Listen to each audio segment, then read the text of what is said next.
हाय दोस्तों, welcome to back my channel. मैं ये कहानी का भाग 15वां लेकर आई हूँ। तो हम बिना देरी के स्टोरी स्टार्ट करते हैं। संग्राम कोमल को बिस्तर पर ही नहीं तोड़ता, इसके साथ साथ वह उसे मेंटली भी हमेशा टॉर्चर करता था, जिस कारण कोमल की सारी इच्छाएं धीरे धीरे मर गई। वह बस सांस ले रही थी, जीना तो जैसे वह भूल ही चुकी थी। वह किसी जिंदा लाश की तरह बस जिंदगी जी रही थी। अभी भी वह चुपचाप बैठी लंच कर रही थी और वह चुप रहकर बस अनुष्का की तरफ ही देख रही थी। उसके चेहरे पर कोई भाव नहीं थे। लक्ष्य बार बार अनुष्का को अपने हाथों से खिलाता, फिर उसे भी कहता कि वह अपने हाथों से खाना खिलाए। अनुष्का को थोड़ी शर्म भी आ रही थी, इसलिए वह बार बार आंखों के इशारे से उसे मना कर रही थी। लेकिन लक्ष्य के जिद करते देख सुमित्रा जी बोली, बेटा खिला दो ना अपने हाथों से, इतने प्यार से बोल रहा है मेरा बेटा। लक्ष्य जब अपनी माँ की बात सुना तो खुशी से ताली बजाते हुए बोला, देखो वाइफी, अब तो मम्मा भी बोल रही है। अनुष्का ना चाहते हुए भी लक्ष्य को अपने हाथों से खिलाने लगती है। बुआ जी की तो यह सब देखकर बहुत गुस्सा आ रहा था, पर वह कुछ बोल नहीं सकती थी। निवेदिता की नज़र भी बार बार लक्ष्य पर जा रही थी, पर उसके बचपन को देखकर अपने मन ही मन बोली, लक्ष्य खन्ना, एक ज़माने में तुम बहुत फेमस बिजनेसमैन थे। अगर तुम आज इस तरह पागल नहीं होते तो पक्का मैं तुम्हें अपने प्यार के जाल में फंसाती और तुमसे ही शादी करती। इस दो कौड़ी की लड़की को तो 2-2 मिनट में तुम्हारी लाइफ से बाहर निकाल देती, क्योंकि तुम जैसा हैंडसम आदमी तो सिर्फ मुझ जैसी लड़की के साथ ही अच्छा लगता है। भगवान, यह निवेदिता भी न जाने किस टाइप की लड़की है। दो दो ऑलरेडी है इसके पास, फिर भी अब इसकी नज़र लक्ष्य पर बनी हुई है। पर उस बेचारी की भी क्या करती।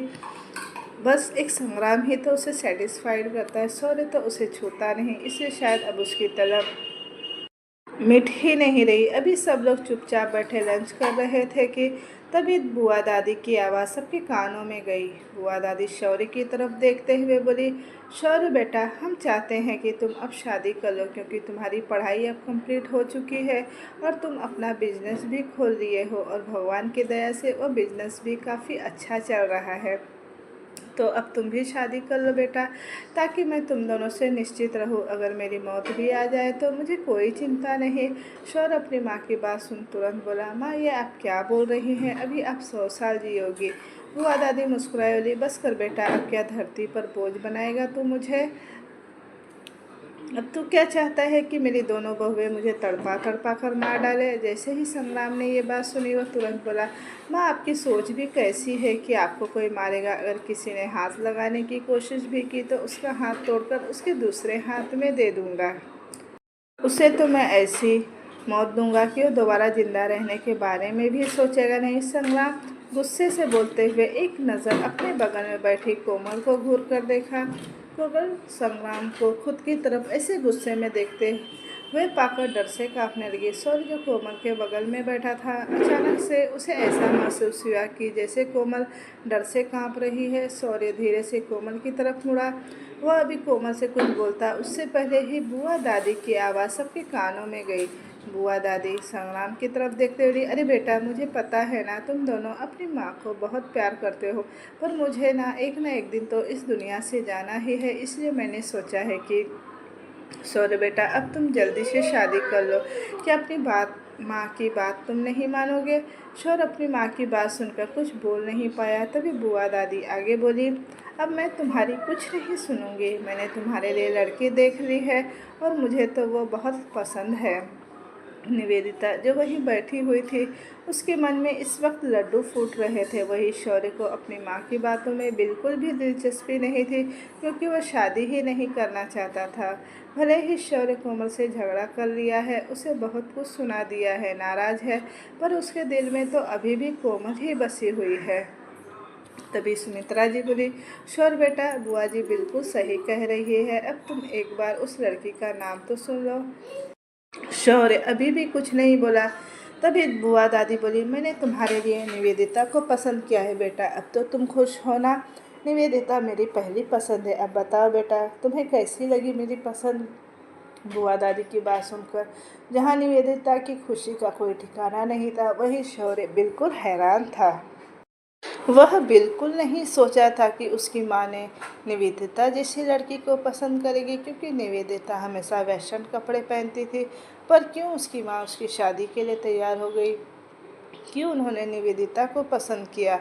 वही संग्राम तुरंत शौर्य को बोला, कैसी लगी तुम्हें माशा की पसंद? पसंद तो आई ना निवेदिता? हम सबको बहुत पसंद है निवेदिता। हम सबको पता है कि तू मन ही मन में निवेदिता को प्यार करता है, निवेदिता भी तुझे प्यार करती है। मैंने सही कहा ना? निवेदना ने जब सुनी तो उसके गाल शर्म से लाल हो गए। उसे इस तरह से मुस्कुराते और शर्माते देख बुआ दादी संग्राम और शौर्य की तरफ देखकर बोली, देखो बेटा, निवेदिता को देखकर तो साफ पता चल रहा है कि वह तुम्हें बहुत पसंद करती है। तो इसी बात पर हमने आज शाम को ही निवेदिता के घर वालों को बुलाया है। शौर्य एक बार फिर से चौंक गया। वो अपनी माँ की तरफ देखकर बोला, पर माँ, इतनी जल्दी क्या है? लेकिन बुआ दादी उसकी एक नहीं सुनी और बोली, बस मैंने फैसला कर लिया है, शाम को रेडी रहना, क्योंकि तुम्हारे होने वाले ससुर आज आने वाले हैं। सौर कुछ नहीं बोल पाया और गुस्से से तुरंत अपने रूम की तरफ चला गया। सुमित्रा जी को यह थोड़ा अजीब लगा, पर वो भी कुछ नहीं बोली। बुआ दादी सबकी तरफ देखते हुए बोली, अरे वो अभी थोड़ा सा परेशान है ना, अचानक से यह खबर मिली है, तो इसलिए वो थोड़ा सा उसको टाइम लगेगा ना इन सब के लिए। फिर निवेदिता की तरफ देखकर बोली, पर निवेदिता बेटा, तुम चिंता बिल्कुल मत करो, तुम ही मेरे घर की बहू बनोगी और मेरे शौर्य की पत्नी। निवेदिता जब सुनी तो काफ़ी ज़्यादा रिलैक्स हो गई। उसकी तो जैसे खुशी का आज कोई ठिकाना नहीं था। वो खुशी के मारे पागल हो रही थी। वही कोमल जिसने अभी यह सब कुछ सुना तो बिल्कुल शॉक्ड हो गई थी। एक पल के लिए उसे ऐसा लगा जैसे किसी ने उसकी सांसें ही छीन ली हो। पर अगले ही पल उसे एहसास हुआ कि वह क्या सोच रही है। शौर्य तो उसका है ही नहीं, फिर क्यों उसको लेकर वो इतना ज़्यादा परेशान हो रही है? वैसे भी आज नहीं तो कल शौर्य को किसी न किसी से तो शादी करनी ही होगी। तो निवेदिता ही क्यों ना, कोई और लड़की होगी, पर उसे तो शादी करनी है। तो फिर क्यों इतना सोच रही है तू? उस पर अब उसका कोई हक नहीं। जो हक शौर्य ने उसको पहले दिया था वह उसने खुद ही ठोकर मार दिया। यह सब कुछ सोचकर कोमल की आंखों में नमी आ गई, पर उसकी आंखों में से आंसू गिरने लगे। पर वह किसी को देखने से पहले ही अपनी आंखों से बह रहे आंसुओं को साफ कर ली और चुपचाप बैठकर लंच करने लगी।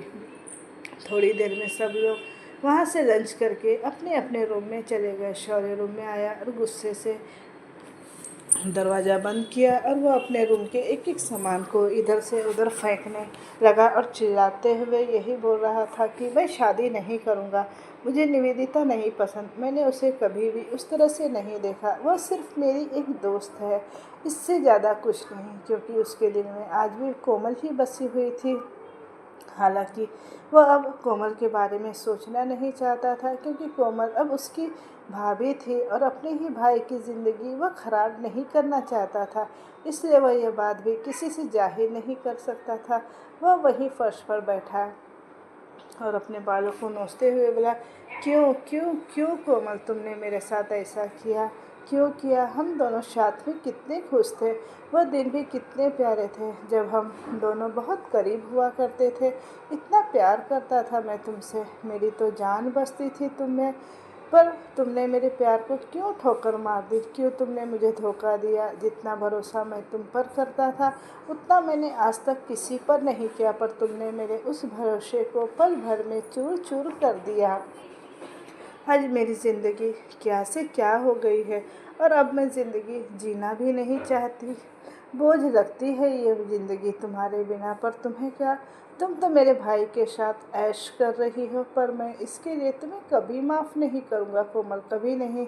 तुमने मेरा दिल दुखाया, मेरी आत्मा को तकलीफ़ दी, इसके लिए भी मैं तुम्हें कभी नहीं माफ़ करूँगा। तुम भी इस दर्द को झेलोगी जिस दर्द को मैं अभी झेल रहा हूँ। तब तुम्हें ये एहसास होगा कि जब हम किसी से प्यार करते हैं और वह इंसान हमें दुख देता है, हमसे दूर रहता है, तो कैसा महसूस होता है। कोमल को याद करते ही उसकी आंखें नम हो गई और उसकी आंखों से आंसू गिरने लगे। वही हाल कोमल का भी था। ऐसा नहीं था कि कोमल दर्द में नहीं थी, शायद कोमल का दर्द इतना था कि जितना शौर्य का नहीं था। शौर्य तो कम से कम अपना गुस्सा सामान तोड़ फोड़ कर निकाल सकता था, लेकिन कोमल तो यह भी नहीं कर सकती थी। कोमल अपने रूम में आई और तुरंत वॉशरूम में चली गई। वो वॉशरूम का डोर बंद की, वह डोर से लगकर वही फर्श पर बैठकर अपना चेहरा घुटने में छुपा कर रोने लगी। वह तेज से चिल्लाना चाहती थी, सबको बताना चाहती थी अपने दर्द को, लेकिन वह चाह कर भी अपने दर्द को बयां नहीं कर सकती थी। कोमल रोते हुए खुद से बोली, काश शौर्य, काश मैं वापस से सब कुछ ठीक कर पाती शौर्य। काश मैं अपने अतीत में जाती और उन अतीत के पन्नों को फाड़ देती जिन पन्नों पर संग्राम सिंह का नाम लिखा है। मैं उन पन्नों को फाड़ देती जब मुझे संग्राम सिंह से शादी करनी पड़ी। काश मैं तुम्हें उस दिन जाने से रोक लेती। काश तो आज मैं इस तरह से जिंदा लाश की तरह नहीं होती। तुम्हें तो पता भी नहीं है शौर्य, मुझ पर क्या बीती थी। तुम तो अब्रॉड पढ़ने के लिए चले गए और छोड़ गए अपनी इस कोमल को अकेले, बिल्कुल तन्हा। तुम्हें तो यह भी नहीं पता कि तुम्हारे जाने के बाद मेरे साथ क्या क्या हुआ है इस 1 साल में। कोमल ने किस किस जिल्लत की ज़िंदगी को जिया है, उसका तुम अंदाज़ा भी नहीं लगा सकते शौर्य। ये कहते हुए कोमल बस रोए जा रही थी। अनुष्का जब रूम में आई और आकर बेड पर बैठी, वो अभी किसी ख्यालों में डूबी हुई थी। अनुष्का इतना तो जानती थी कि संग्राम सिंह बिल्कुल भी अच्छा आदमी नहीं है, और वो जिस तरह का आदमी है ज़रूर वो अपनी वाइफ को बहुत टॉर्चर करता होगा। पर अनुष्का ये नहीं समझ पा रही थी कि आखिर शौर्य और कोमल के बीच क्या है। कुछ तो है उनके बीच जो किसी को नहीं पता। अनुष्का खुद से ही बोल रही थी, क्या कोमल भाभी और शौर्य भाई पहले से एक दूसरे को जानते हैं। उसी समय पीछे से एकदम से लक्ष्य ने अनुष्का को अपने आगोश में भर लिया। लक्ष्य अब धीरे धीरे अनुष्का के कंधों पर अपने होंठ रख वहाँ चूमने लगा। लक्ष्य के गर्म होठों को अपने कंधे पर महसूस कर अनुष्का की आंखें अपने आप बंद हो गई। वो लक्ष्य को फील करने लगी। अनुष्का चाहे कितनी भी परेशान रहे, पर जैसे ही लक्ष्य उसके करीब आता, उसकी सारी परेशानी पल भर में गायब हो जाती। आज भी ऐसा ही हुआ। वो अभी कोमल और शौर्य को लेकर परेशान थी, पर जैसे ही लक्ष्य उसके करीब आकर उसे अपने प्यार भरा एहसास कराने लगा, अनुष्का उसके प्यार के एहसास में पूरी तरह से खो गई। वो अनुष्का के गर्दन को चूमते हुए लक्ष्य ने धीमी आवाज़ में बोला, कहाँ खोई हो वाइफी? आखिर किसके ख्यालों में डूबी हो? क्या वो मैं हूँ वाइफी? अनुष्का अपनी आंखें बंद किए हुए लक्ष्य की बातें सुनी तो वो तुरंत बोली, नहीं अभी मैं अभी आपके ख्यालों में नहीं खोई हूँ, मैं तो अभी। अनुष्का इतना ही भोली थी कि एकदम से उसकी चीख निकल गई। लक्ष्य के जलन के कारण अनुष्का के कंधे पर लक्ष्य ने जोर से बाइट किया। अनुष्का पीछे मुड़ी और लक्ष्य को गुस्से से देखने लगी। वो लक्ष्य की आंखों में चमक लिए बोला, वाइफी ये तुम्हारी पनिशमेंट है। आखिर तुम मेरे अलावा किसी और के ख्यालों में कैसे खो सकती हो? This is not fair wifey. I am your husband and you are my wife. तो तुम ऐसे में तुम अपने ख्यालों में भी मेरे अलावा किसी और के बारे में सोची भी कैसे? अनुष्का लक्ष्य को ऐसे देखी मानो वो अपने पागल पति को सच में पागल में ही देख रही हो, जो कि उसे दीवानों की तरफ प्यार करता है, और वो ये तक बर्दाश्त नहीं कर सकता कि उसकी वाइफ अपने ख्यालों में भी किसी और के बारे में सोचे। अनुष्का को ये सब सुनकर अच्छा भी लग रहा था कि उसका हस्बैंड सिर्फ उसका है और वो उससे ही बेपनाह मोहब्बत करता है। अनुष्का लक्ष्य के चेहरे को अपने हाथों में ली और बड़े ही बेताबी से उसके होठों पर किस करते हुए बोली, आप जैसा सोच रहे हैं भाभी वैसा बिल्कुल नहीं है। मैं तो बस कोमल भाभी के बारे में सोच रही थी और शौर्य भाई के बारे में। लक्ष्य अब बिल्कुल शांत था। वो अनुष्का के बगल में बैठा और तुरंत उसके गोद में अपने सिर को रख लिया और अनुष्का के चेहरे की तरफ देखते हुए बोला, शौर्य के बारे में क्या सोच रही हो तुम वाइफी? अनुष्का अपने हाथों की उंगलियां धीरे धीरे लक्ष्य को के बालों में घुमाने लगी और उसके सवालों का जवाब देते हुए मैंने देखा था कि बुआ दादी जब शौर्य भाई से शादी की बात की तो उनका चेहरा गुस्से से लाल हो गया, जैसे मानो वो बिल्कुल भी निवेदिता से शादी नहीं करना चाह रहे हो। वैसे सच कहूँ तो मुझे भी ये निवेदिता कुछ अच्छी नहीं लगती। मुझे वो एक नंबर की चालाक लड़की लगती है। लक्ष्य अनुष्का के हाथों को अपने हाथ में लिया और बोला, यू आर राइट वाइफी, मुझे भी ये निवेदिता बिल्कुल सही नहीं लगती। वो ज़रूर शौर्य को फंसाना चाहती है, ज़रूर उसका कोई मकसद है। हो ना हो वो शौर्य की प्रॉपर्टी पाना चाहती है, पर अभी हमारे पास कोई प्रूफ नहीं है, इसीलिए हम ये साबित नहीं कर सकते। तभी अनुष्का बोली, लेकिन एक बात मुझे सबसे ज़्यादा अजीब लगी। लक्ष्य अनुष्का के बालों के साथ खेलते हुए बोला, वो क्या है वाइफी, ज़रा मुझे भी तो बताना। अनुष्का तुरंत बोली, वो ये है कि कोमल भाभी भी थोड़ा अजीब रिएक्ट कर रही थी और शौर्य भाई बार बार कोमल भाभी को गुस्से से घूर रहे थे, जैसे मानो वो किसी चीज़ के लिए उनसे बहुत नाराज़ हो। उससे मुझे ऐसा लगा जैसे वो दोनों एक दूसरे को पहले से जानते हैं, शायद बहुत अच्छी तरह से। लक्ष्य को भी याद आया कि उसने भी इस बात को नोटिस की थी। वो अनुष्का की बातों को सुनकर बोला, मुझे भी डाउट हुआ था वाइफी, बट मुझे नहीं मालूम था कि मेरी वाइफ ही इतनी ज़्यादा इंटेलिजेंट है कि वो लोगों के चेहरे को देखकर उसके भाव को समझ सकती है। वाह wifey, I am so impressed with you. Anushka लक्ष्य की बात सुन हल्का सा मुस्कुरा दी। तभी लक्ष्य अनुष्का के गालों पर अपने हाथ रखकर बोला, अब इस बात पर एक रिवॉर्ड तो बनता है ना वाइफी। अनुष्का कुछ समझ पाती उससे पहले ही लक्ष्य उसके चेहरे को पकड़कर नीचे झुकाया और उसके होठों को अपने होठों के गिरफ्त में ले लिया और बड़े ही स्मूथली उसके होठों पर किस करने लगा। अनुष्का भी लक्ष्य के किस में उसका साथ देने लगी। लक्ष्य एकदम से उठा और अनुष्का को अपने ऊपर लिटाया और वो अनुष्का की बॉडी पर अपने हाथ एक्सप्लोर करते हुए उसे होठों को चूमने लगा। अनुष्का भी लक्ष्य के बालों में अपने हाथ घुमा रही थी। दोनों ही एक दूसरे को पैशनेटली होकर किस कर रहे थे और एक दूसरे की किस में खो गए थे। एक लंबी किस करने के बाद लक्ष्य अनुष्का के होठों को छोड़ा तो अनुष्का तेज से सांसें ले रही थी।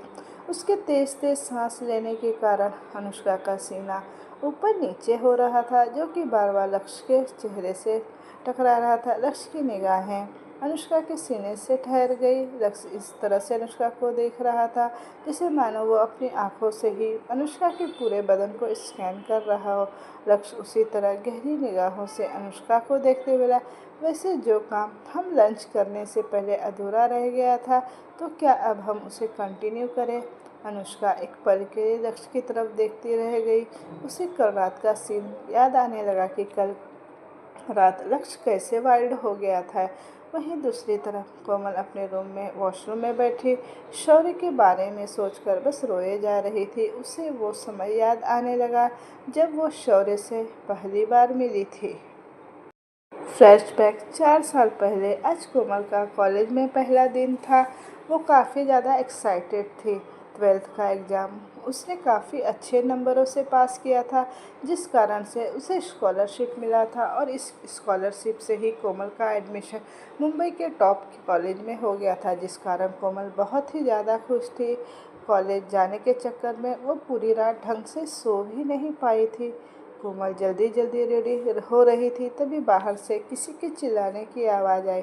अरे अरे कोमल की बच्ची, जल्दी आ और कितना तैयार होगी, लगता है आज पहले ही दिन तू हम दोनों को लेट करवाएगी। कोमल अपने बाल बनाते हुए बोली, आ रही हूँ यार, बस 2 मिनट। इतना कहकर कोमल जल्दी से दुपट्टा अपने कंधे पर रखी और रूम से बाहर आ गए। वहीं सामने खड़ी एक मिडिल एज की औरत कोमल की तरफ देखकर बोली, रुको कोमल बेटा, रुको 1 सेकेंड। तभी कोमल सामने खड़ी औरत की तरफ देखकर बोली, ओहो माँ, आपको पता है ना मुझे लेट हो रहा है, आज कॉलेज का फर्स्ट डे है और ऊपर से वो बाहर खड़ी मेरी हिटर फ्रेंड चिल्ला रही है, अब अगर रुकी तो वो मुझे कच्चा चबा जाएगी। कोमल की माँ कोमल की बात सुन मुस्कुराते हुए बोली, बेटा मुझे पता है कि आज तुम्हारा कॉलेज में फर्स्ट डे है, इसीलिए मैं तुम्हारे लिए दही शक्कर लेकर आई हूँ। इसे खाओगी तो तुम्हारा आज का दिन बहुत ही अच्छा जाएगा। कोमल अपनी माँ की बात को कैसे टालती, वो उनके हाथों से दही शक्कर खाई और उनका आशीर्वाद आशीर्वाद लेकर तुरंत अपने बैग को कंधे पर डाली। फिर तुरंत घर से बाहर निकल लगी। तभी वो जाते हुए बोली, माँ पापा को मेरी तरफ से बाय बोल देना। इतना कहकर वो बाहर आए तो सामने खड़ी एक लड़की स्कूटी के पास खड़ी थी। वो कोमल को गुस्से से घूर रही थी।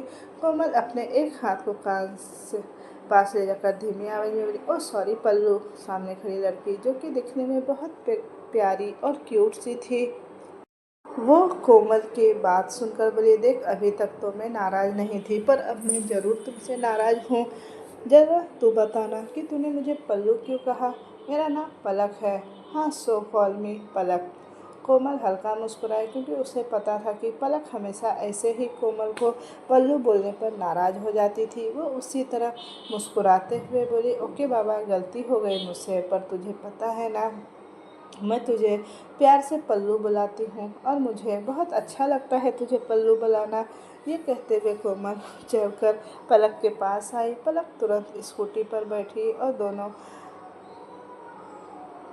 पलक तुरंत स्कूटर पर बैठी और कोमल उसके पीछे बैठी। पलक ने तुरंत अपनी स्कूटी को स्टार्ट कर दी। दोनों का ही आज कॉलेज में फर्स्ट डे था। पलक और कोमल दोनों ही बचपन की बेस्ट फ्रेंड थी। एक दूसरे को दोनों बचपन से जानते थे। दोनों का स्कूल साथ में किया और अब कॉलेज भी दोनों साथ में कर रही है। दोनों ही फ्रेंड पूरे रास्ते आपस में हंसते मुस्कुराते हुए कॉलेज के पास पहुंची। पलक एकदम से स्कूटी को साइड में लगाए, फिर दोनों होठों पर एक बड़ी सी स्माइल लिए कॉलेज के गेट की तरफ देखने लगी। दोनों मुस्कुराकर एक दूसरे को हाई फाई की और कॉलेज की तरफ बढ़ गई। अभी दोनों आगे बढ़ ही रही थी कि तभी एक लड़का भागते हुए कॉलेज की तरफ जा रहा था कि अचानक से उसकी टक्कर कोमल से हो गई। कोमल अभी लड़खड़ा कर गिरती, उससे पहले ही उस लड़के ने कोमल को उसकी कमर से पकड़ अपनी बाहों में थाम लिया। कोमल ने डर से अपनी आंखों को बंद कर लिया। वहीं उसे अपनी बाहों में लिया हुआ वो लड़का तो बस एकटक कोमल के खूबसूरत चेहरे को ही निहारे जा रहा था। उसकी नज़रें तो कोमल के चेहरे से हट नहीं रही थी। तभी अचानक पलक की आवाज़ सुन कोमल अपने सेंस में वापस आई और वो लड़का हड़बड़ाते हुए जल्दी से उस लड़के से पकड़ को छुड़ाने लगी, जिससे वो लड़का भी कोमल को धीरे से छोड़ दिया। पलक जल्दी से कोमल के पास आई और उससे बोली, तो ठीक तो है ना कोमल, तुझे कुछ हुआ तो नहीं ना, तुझे कहीं चोट तो नहीं लगी ना। कोमल बोली, अरे नहीं यार, मैं बिल्कुल ठीक हूँ, तू इतना परेशान मत हो। तभी उन दोनों की नज़रें उस लड़के पर गई, जो कि अभी भी वहाँ खड़ा कोमल को ही निहारे जा रहा था। पलक उस लड़के की तरफ देखकर बोली, ओह हेलो, ऐसे क्या देख रहे हो तुम मेरी फ्रेंड को, और तुम देखकर नहीं चल सकते हो क्या? अभी मेरी फ्रेंड को लग जाती तो। वो लड़का कोमल की तरफ देख बड़े शांत आवाज़ में बोला, आई एम सॉरी, वो मैं थोड़ा जल्दी में था इसलिए। By the way you are fresher ना। पलक के कुछ बोलने से पहले ही कोमल ने धीमी आवाज़ में कहा, यस, आज हमारा फर्स्ट डे है। तभी वो लड़का एक स्माइल के साथ बोला, हेलो, आई एम सौर्य सिंह, लास्ट ईयर का स्टूडेंट। कोमल भी हल्की स्माइल के साथ बोली, और मैं कोमल, और ये मेरी फ्रेंड पलक। पलक अभी गुस्से से शौर्य को घूर रही थी। कोमल उसे शांत रहने का इशारा करती। तभी एक लड़का और वहाँ आया और शौर्य के कंधे पर हाथ रखकर बोला, शौर्य यार, तू अभी तक यहीं खड़ा है, चल जल्दी से, हमारे क्लास अटेंड करने का टाइम हो गया है, सब तुझे ही ढूंढ रहे हैं। ये कहते हुए वो लड़का तुरंत शौर्य का हाथ पकड़ उसे अपने साथ ले जाने लगा, पर शौर्य जाते हुए भी मुड़ मुड़कर कोमल को ही देखे जा रहा था। अचानक वॉशरूम के डोर पर तेज तेज नॉक की आवाज़ से कोमल अपने ख्यालों से वापस बाहर आ गई। बाहर खड़ा संग्राम सिंह गुस्से से वॉशरूम को ही पीट रहा था। संग्राम सिंह की गुस्से भरी आवाज़ सुन कोमल डर से कांप गई। फिर हिम्मत करके डोर ओपन की तो संग्राम सिंह ने तुरंत एक जोरदार थप्पड़ कोमल की गाल पर मार दिया। कुछ देर बाद सभी डिनर करने के लिए डाइनिंग टेबल पर बैठे हुए थे। इस बार कोमल अपने चेहरे से साड़ी से छिपा रही थी, क्योंकि संग्राम सिंह के थप्पड़ के निशान उसकी उंगलियों के निशान गाल पर बने थे। हालांकि कोमल ने उसे मेकअप से छुपाने की कोशिश की, लेकिन फिर भी हल्का हल्का दिख रहा था। वो सभी चुपचाप डिनर कर रहे थे। कोमल नज़रें झुकाए धीरे धीरे खा रही थी। तभी हालांकि किसी का ध्यान कोमल के गाल पर नहीं गया, लेकिन उसके बगल में बैठा शौर्य ने ये देख लिया, जिससे वो थोड़ा बेचैन हो उठा। वो कोमल से कुछ पूछता उससे पहले ही बुआ दादी की आवाज़ उसके कानों में गई। निवेदिता के पेरेंट्स अभी थोड़े बिजी हैं तो वो लोग कल आएंगे। ये सुन शौर्य का मूड फिर से ऑफ हो गया। कुछ देर बाद सभी डिनर करके अपने अपने रूम में चले गए। लक्ष्य अनुष्का के रूम में पहुंचते ही तुरंत रूम का डोर क्लोज किया और उसे पकड़कर तुरंत अपने गोद में उठा लिया। अनुष्का एक पल के लिए चौंक गई।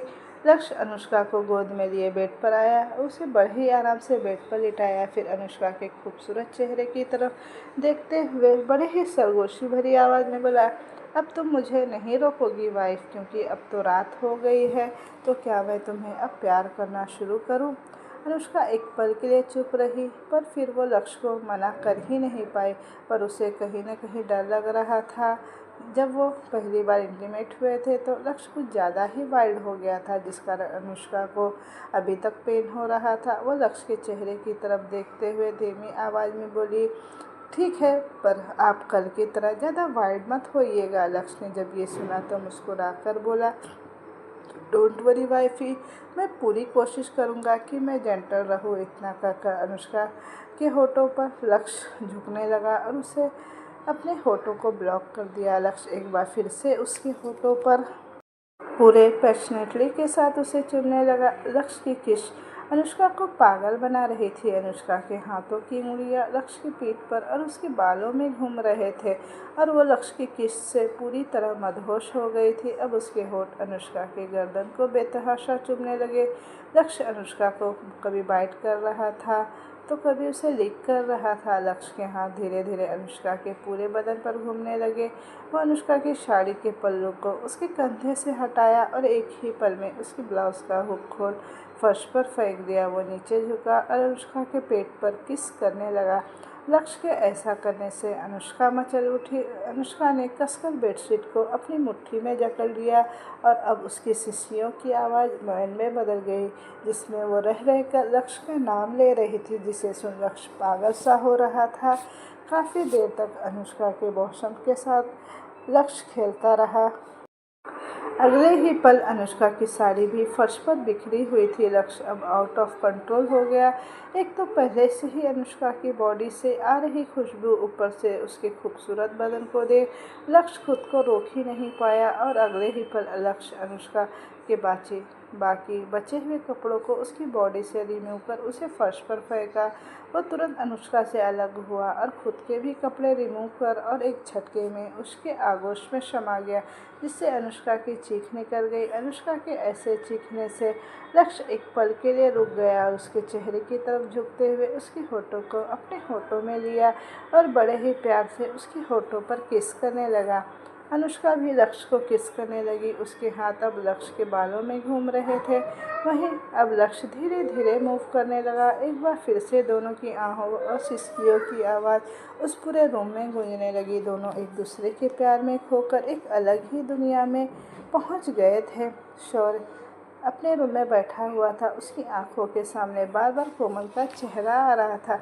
उसे अभी भी कोमल के गालों पर चोट के निशान याद आ रहे थे, जिससे शौर्य थोड़ा परेशान हो गया। वो समझ नहीं पा रहा था कि कोमल के गालों पर वो उंगलियों के निशान कैसे आए।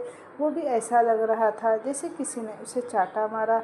अब शौर्य भाई भी कोई थोड़ा बेवकूफ़ थोड़ी है जो कि गाल के निशान को देखकर समझ न पाए कि ये निशान कैसा है। शौर्य खुद से बोला, कोमल को कौन मारा होगा? कहीं भाई और कोमल में झगड़ा तो नहीं हुआ? पर उनके बीच झगड़ा क्यों होगा? जैसा कि भाई दिखाते हैं कि वो अपनी वाइफ से बहुत प्यार करते हैं, ऐसे में तो नहीं लगता कि भाई कोमल को मारेंगे। तो फिर कौन मार सकता है कोमल को? या फिर मैं कुछ ज़्यादा ही सोच रहा हूँ? ये कहते हुए शौर्य परेशान हो रहा था। वो बेड पर से उठा और अपने बालों में उंगलियां घुमाई और अपने ख्यालों में खो गया। वो भी उस पल को याद आने लगा। फ्लैशबैक 4 साल पहले, जब कोमल की उससे दोस्ती हो गई थी और कैसे वो पहली ही नज़र में कोमल को अपना देखकर अपना दिल हार बैठा। पर वो उस बात को समझ नहीं पाया था। लेकिन धीरे धीरे कब वो कोमल की मासूमियत में इतना खो गया कि उसे कोई होश ही नहीं रहा। कोमल और पलक को कॉलेज ज्वाइन किए 1 महीना हो गया और 1 महीने में वो दोनों काफ़ी खुश लग रही थी। उनके बहुत से फ्रेंड्स भी बन गए थे और शौर्य से तो कोमल की बहुत अच्छी दोस्ती हो गई। शौर्य हमेशा उसकी केयर करता था और जब से कोमल या पलक को किसी भी चीज़ की ज़रूरत होती तो वो हमेशा रेडी रहता था। वैसे भी शौर्य कॉलेज का फेमस स्टूडेंट था और पढ़ाई में टॉपर भी था, इसलिए शौर्य की कई बातों को कोई मना नहीं करता। यहाँ तक कि प्रिंसिपल भी शौर्य को बहुत मानते थे। कोमल अपना क्लास अटेंड कर पलक के साथ बाहर आई। पलक अभी काफ़ी ज़्यादा एक्साइटेड थी। वो कोमल का हाथ पकड़कर बोली, यार बड़ा मज़ा आने वाला है। तुझे पता है ना, ये पार्टी जो होता है ना कॉलेज में, वो सच में बहुत ही धमाकेदार होता है। और ऊपर से तो हम फ्रेशर हैं और सीनियर्स हमारा वेलकम करेंगे। तुझे पता है, जब सीनियर कुछ काम करते हैं ना तो वो टॉप लेवल के होते हैं। मैं तो बड़े मज़े करने वाली हूँ और हाँ, तू भी मज़े करेगी, समझी। ये बोलते हुए पलक और कोमल दोनों ही मुस्कुराते हुए आगे बढ़ रहे थे। तभी सामने से आ रहे शौर्य पर उनकी नज़र गई। शौर्य जो कि कब से टकटकी लगाए कोमल को ही निहारे जा रहा था, वो उन दोनों की तरफ देखते आगे बढ़ा और कोमल के पास आकर बोला, हेलो गर्ल्स, कैसे हो तुम दोनों। शौर्य बोल तो दोनों को रहा था, लेकिन उसकी नज़रें पूरी तरह से कोमल पर टिकी हुई थी। अब तक पलक भी शौर्य से अच्छी दोस्ती हो गई थी। कोमल अपने बालों को कान के पीछे करते हुए बोली, हम अच्छे हैं, आप बताइए कि आप कैसे हैं। शौर्य मुस्कुराया और गहरी सांस लेते हुए बोला, अब तक तो बहुत अच्छा था, पर अब और अच्छा हो गया हूँ। शौर्य ने ये बात धीरे से बोली, जिसे कोमल तो नहीं सुन पाई, लेकिन पलक ने ये बातें जरूर सुन ली। कोमल कन्फ्यूज भरी नज़रों से शौर्य की तरफ देखी और उससे बोली, क्या कहा आपने, मैंने कुछ सुना नहीं।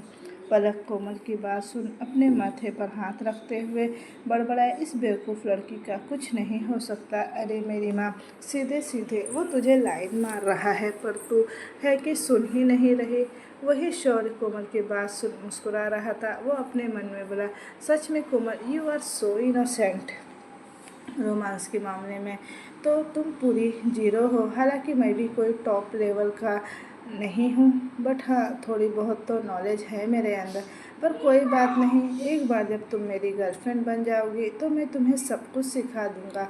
ये सब सोचते हुए शौर्य मुस्कुरा रहा था। वहीं पलक, जो अभी कोमल को घूर रही थी, एकदम से शौर्य को मुस्कुराते देख उसे भी हंसी आई।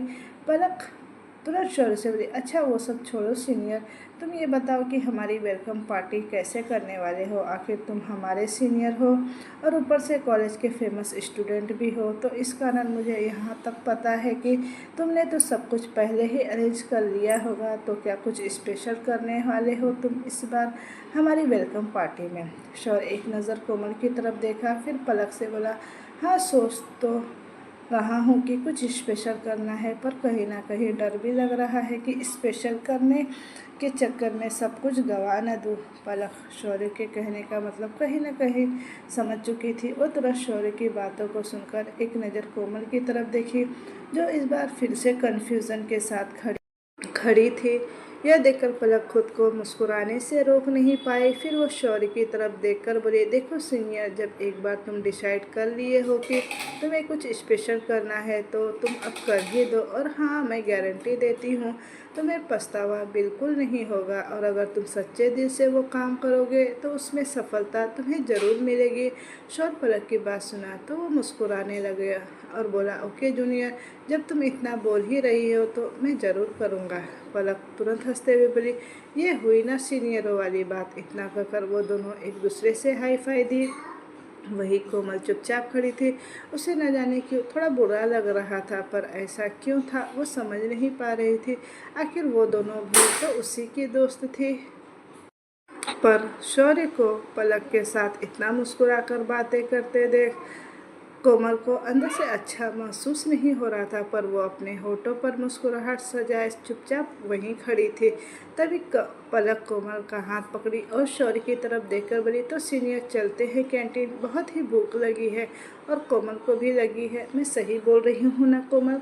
कोमल हंसते हुए बोली, ऑफ कोर्स यार, भूख तो मुझे भी लगी है, चल चलते हैं यहाँ से।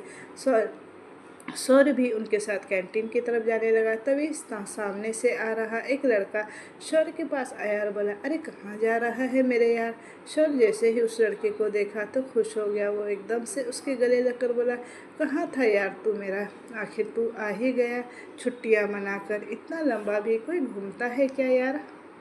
वो लड़का हंसने लगा और बोला, अरे यार तुझे पता है ना, एक बार जाओ तो डैड और मॉम आने नहीं देते, इसीलिए मॉम और पलक उस लड़के को देख रही थी। वो लड़का भी दिखने में काफ़ी हैंडसम था और काफ़ी अच्छी फैमिली से बिलोंग करता था। शौर्य कोमल और पलक की तरफ देखकर मुस्कुराते हुए मिला, ये इनसे मिलो, ये मेरा फ्रेंड तुषार मल्होत्रा है। तुषार भी फ्लर्टी अंदाज में अपने हाथ को आगे बढ़ाया और कोमल की तरफ करते हुए बोला, हेलो ब्यूटीफुल, तुम्हें देखकर तो कोई भी अपना दिल हार जाए, तुम बहुत खूबसूरत हो। कोमल हैरानी से तुषार की तरफ देखने लगी। तभी शौर्य तुषार को अपनी जलती हुई निगाहों से देखा। जैसे ही तुषार ने ये महसूस किया तो वो हड़बड़ा गया और बोला, अरे यार जस्ट अ फ्रेंड, मैं सिर्फ फ्रेंडशिप कर रहा हूँ। वहीं पलक भी घूर घूर कर तुषार को देख रही थी। तुषार के ऐसे बोलने पर कोमल भी मुस्कुराते हुए उससे हाथ मिलाई और बोली, हेलो माय नेम इज़ कोमल। तुषार कोमल से हाथ मिलाते हुए बोला, बिल्कुल सही नाम है तुम्हारा, तुम हो भी बहुत ही कोमल। ये सुनते ही एक बार फिर से शौर्य भड़क गया। वही पलक को भी गुस्सा आ रहा था। तभी तुषार पलक की तरफ देखते हुए बोली, हेलो ब्यूटीफुल माई सेल्फ। अभी तुषार बोल ही रहा था कि कोमल उसकी तरफ घूर कर देखते हुए बोली, तुम जो कोई भी हो, आई डोंट केयर, मुझे उससे कोई फ़र्क नहीं पड़ता, तो अपना ये फ्लर्टी अंदाज कहीं और जाकर दिखाना। पलक मेहरा किसी की बातों में नहीं आने वाली। इतना कर वो कोमल का हाथ पकड़ी और बोली, चल बेस्टी, हमें चलना चाहिए, वैसे भी कुछ लोग को देखकर मेरा सारा मूड ऑफ हो गया, जल्दी से चल यहाँ से, वरना मुझे कहीं उल्टी ना हो जाए। ये कहते हुए पलक कोमल को अपने साथ लिए कैंटीन से बाहर चली गई। वहीं शौर्य अब हंस रहा था और तुषार का तो मुँह खुला का खुला ही रह गया था। आज से पहले किसी ने उसकी इतनी बेइज्जती नहीं की थी। वो शौर्य को हंसते हुए देखा तो बोला, साले तू मुझ पर हंस रहा है, वो लड़की मेरा मजाक उड़ाकर चली गई और तू ऊपर से हंस रहा है। कैसा दोस्त है यार तू, तुझे उस लड़की से लड़ना चाहिए था, पर तू है कि तू ऊपर से मेरे मज़े ले रहा है, तुझे तो मैं देख लूँगा। शौर्य हंसते हुए बोला, चल देख लेना बाद में, चल चल कर पहले कुछ खाते हैं। फिर दोनों हंसते हुए कैंटीन की तरफ चले गए। उन चारों के जाने के बाद वहीं एक साइड पिलर से एक लड़की बाहर निकली। उसकी आंखों में गुस्सा साफ दिखाई दे रहा था। वो अपने हाथों की मुट्ठी बनाए बोली, कोमल और पलक, बहुत शौक है ना तुम्हें तुम दोनों को लड़के पटाने का, लगता है तुम लोग अपनी औकात भूल गए हो। और तुम कोमल, तुम 2 टके की लड़की, पलक जैसी लड़की को पहले तो अपना बेस्ट फ्रेंड बना ली ताकि उसके पैसे पर ऐश कर सको, अब मेरे शौर्य पर लाइन मार रही हो। होने दो पार्टी, फिर देखना इस पार्टी में मैं तुम्हारा क्या हाल करती हूँ। इस वेलकम पार्टी में तुम्हारा इस कॉलेज से टाटा बाय बाय नहीं किया तो तुम मेरा नाम निवेदिता नहीं। अचानक ही रूम में किसी की एंट्री करने से शौर्य अपनी सोच से बाहर आया। वो अपनी नज़र ऊपर उठाकर देखा तो सामने निवेदिता खड़ी थी। निवेदिता अपने होठ पर बड़ी सी स्माइल लिए शौर्य के पास आई और उसके बगल में बैठ गए। शौर्य कुछ भी रिएक्ट नहीं किया, वह बिल्कुल शांत था। ये देख निवेदिता बोली, शौर्य बेबी क्या हुआ, तुम ऐसे मुंह क्यों बनाए हो, क्या तुम आंटी की बात से खुश नहीं हो, क्या तुम्हें मैं पसंद नहीं। शौर्य अभी भी कुछ नहीं बोला, वो चुपचाप बैठा हुआ था। तभी निवेदिता एकदम से शौर्य का हाथ पकड़ी और उससे चिपक कर बैठ गई। फिर वो शौर्य के कंधे पर अपना सिर रख कर बोली, शौर्य बेबी, तुम नहीं जानते हो कि मैं तुम्हें कॉलेज टाइम से ही बहुत पसंद करती हूँ और मैं तुमसे बहुत प्यार करती हूँ। तो शौर्य प्लीज़ इस रिश्ते के लिए अब मना मत करना, मान जाओ ना baby, please, I love you so much. तभी शौर्य तुरंत निवेदिता को खुद से दूर किया और बोला, बिहेव योरसेल्फ निवेदिता, मैंने तुमसे कहा था ना कि तुम मुझसे आकर इस तरह चिपका मत करो, मुझसे दूर रहकर बातें किया करो, मुझे ये सब कुछ बिल्कुल पसंद नहीं। इतना कहते हुए शौर्य जैसे ही उठने लगा तभी निवेदिता ने उसे पकड़ कर अपनी तरफ खींच लिया। शौर्य ने ध्यान नहीं दिया और लड़खड़ा कर जाकर बेड पर गिर गया। निवेदिता पहले ही बेड पर लेटी हुई थी। अब निवेदिता बेड पर नीचे की तरफ थी और शौर्य उसके ऊपर। उसी समय वहाँ पर कोमल कोमल आई और वो डोर ओपन कर जैसे ही कुछ बोलने वाली थी कि सामने का नज़ारा देख उसकी आंखें नम हो गई। वो जैसे ही जाने के लिए मुड़ी, एकदम से पास में रखा फ्लावर वॉश नीचे गिर गया। फ्लावर वॉश के नीचे गिरने की आवाज़ से शौर्य की नज़र डोर पर गई और वहाँ पर खड़ी कोमल को देख शौर्य चौंक गया। वही निवेदिता कोमल को वहाँ देखी तो वह गुस्से से लाल हो गए। शौर्य निवेदिता से दूर होने लगा, लेकिन निवेदिता उसे पकड़कर खुद से चिपका ली। कोमल तुरंत ही वहाँ से भागते हुए अपने रूम में आ गई। कोमल को ऐसे जाते देख शौर्य के दिल की धड़कनें तेज हो गई। वह निवेदिता की तरफ गुस्से से देखते हुए चिल्लाकर बोला, Nivedita, get lost from here. Nivedita Shaurya की आवाज़ सुनी तो वह डर से कांप उठी। निवेदिता तुरंत वहाँ से वापस चली गई। अब उसे अपनी कोमल पर बहुत ज़्यादा गुस्सा आ रहा था। वह शौर्य के रूम से बाहर आई तो शौर्य एकदम से रूम का दरवाज़ा बंद कर लिया। निवेदिता बोली, शौर्य, ये तुमने अच्छा नहीं किया। अब तुम देखो ये निवेदिता क्या क्या करती है। ये कहते हुए निवेदिता सीधे कोमल के रूम की तरफ बढ़ गई। कोमल अपने रूम में पहुंचकर बेड पर बैठी थी। उसकी आंखों के सामने बार बार शौर्य के रूम का नज़ारा ही नज़र आ रहा था। कैसे शौर्य और निवेदिता एक दूसरे के इतने करीब थे। कोमल खुद को डांटते हुए बोली, मैं ऐसा कैसे सोच रही हूँ। अब मेरा शौर्य से कोई रिश्ता नहीं है, मैं अब किसी और की वाइफ हूँ। और वैसे भी शौर्य की शादी तो निवेदिता से होने वाली है, तो अगर वह दोनों करीब है तो इसमें क्या ही गलत है। मुझे तो अब खुश होना चाहिए कि शौर्य अपने लाइफ में आगे बढ़ रहा है। नहीं कोमल, नहीं, तुम इस तरह से कमज़ोर नहीं हो सकती। तुम इस तरह से किसी की लाइफ में इंटरफेयर नहीं कर सकती। तभी निवेदिता चिल्लाते हुए रूम में आई और बोली, कोमल, कोमल। कोमल जैसे ही निवेदिता की गुस्से भरी आवाज़ सुनी तो सामने से निवेदिता बोली, यू बिच, तेरी इतनी हिम्मत कि तू मेरे फियांसे पर नज़र गड़ाए। शादीशुदा होकर दूसरे मर्द पर तुम डोरे डाल रही हो। अभी भी तेरी आदत छूटी नहीं है ना। पहले भी तू इसी तरह शौर्य को फंसाई थी ना अपने जाल में, और अब जब तेरी शादी किसी और से हो गई है तब भी तू शौर्य के पीछे ही पड़ी है। इतना कहकर निवेदिता एक थप्पड़ खींचकर जैसे ही कोमल के गालों को मारने वाली थी कि अचानक ही किसी ने उसके हाथों को कसकर पकड़ लिया। निवेदिता यह देखकर गुस्से से तिलमिला उठी। वह सामने देखी तो वहाँ पर शौर्य खड़ा था। निवेदिता कुछ बोलती इससे पहले ही शौर्य ने उसके हाथों दूर झटकते हुए धकेल दिया, जिससे निवेदिता लड़खड़ाकर नीचे गिर गई। शौर्य निवेदिता की तरफ देखते हुए बोला, तुम्हारी हिम्मत कैसे हुई कोमल पर हाथ उठाने की। हाँ, ये कहते हुए शौर्य गुस्से से निवेदिता को खा जाने वाली नज़रों से घूरने लगा। तभी निवेदिता शौर्य के गुस्से को देख एक पल के लिए डर गई। फिर हिम्मत करते हुए बोली, शौर्य देवी, तुम जैसा सोच रहे हो ऐसा बिल्कुल नहीं है। ये कोमल अभी भी नहीं सुधरी। ये एक नंबर की गिरी हुई लड़की है। शादीशुदा होने के बाद भी वह तुम पर डोरे डाल रही है। इसे जरा सी भी शर्म नहीं आई। हमारे रूम में आने से पहले इस जैसी बिच को तो मर जाना चाहिए। मैं अभी तुम्हारे भाई को ये सब बताती हूँ, इसके बाद वह खुद इसकी अच्छे से खबर लेंगे। तभी शौर्य चिल्लाते हुए बोला, shut up Nivedita, just shut up.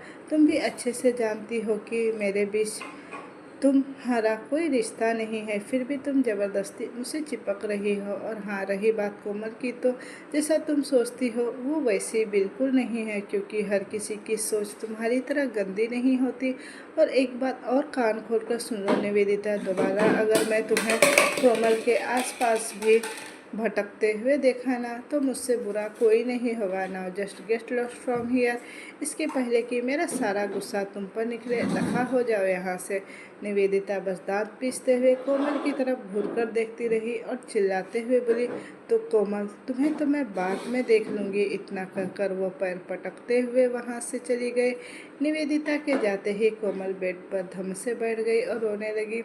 कोमल के आंसू अब शौर्य से बर्दाश्त नहीं हो रहे थे। उसके दिल में एक तेज दर्द की लहर दौड़ गई। वह समझ नहीं पा रहा था कि क्यों वह कोमल को दर्द में नहीं देख पा रहा, जबकि कोमल ने तो उसके प्यार को ठुकरा दिया और किसी और से शादी कर ली। फिर भी क्यों वो उसके करीब जा रहा है, क्यों वो उसे दर्द में नहीं देख पा रहा।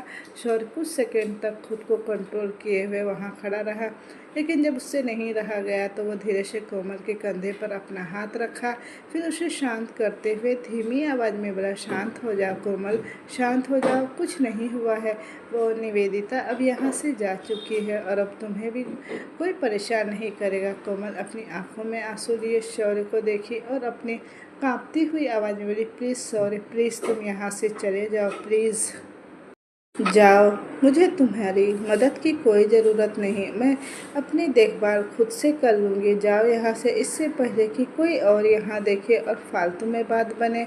मैं नहीं चाहती कि मेरे पति को ज़रा सा भी तुम पर शक हो, और वैसे भी मेरे पति मुझसे बहुत प्यार करते हैं और मैं भी उनसे बहुत प्यार करती हूँ, तो इसलिए चुपचाप से यहाँ से चले जाओ। शौर्य ने जैसे ही सुना कि कोमल अपने पति से प्यार करती है, यह शब्द सुनते ही शौर्य का गुस्सा एक बार फिर से भड़क गया। वो कोमल की तरफ गुस्से भरी नज़रों से देखते हुए बोला, यू नो व्हाट, मुझे तो लगता है कि निवेदिता जो बोल रही है तुम्हारे बारे में वो बिल्कुल सही बोल रही है। तुम सच में गिरी हुई लड़की हो और I hate you Komal, I hate you, I really hate you.